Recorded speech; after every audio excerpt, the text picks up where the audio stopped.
Welcome to Topic List Comprehensions. This is one of Python's powerful and elegant features.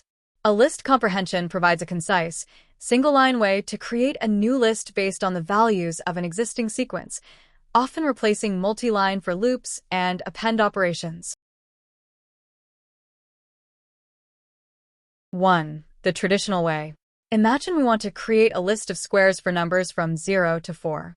Using the traditional method, we would first initialize an empty list, then use a for loop to iterate through the range, calculate the square, and finally, use the append method to add the result to the list.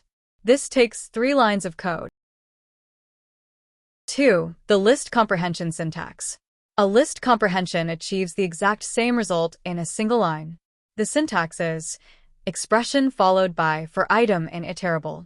It is enclosed in square brackets, just like a list literal. In our example, x times x is the expression, and for x in range 5 is the loop. The result is a new list of squares. This is much more readable and faster to type. 3. Structure of a list comprehension. The structure is key. First, the expression, which is the value you want to place in the new list, such as x times x. Second, the loop, which defines what you are iterating over, such as for item in iterable. You read it in the order the computer executes it. For x in range 5, calculate x times x.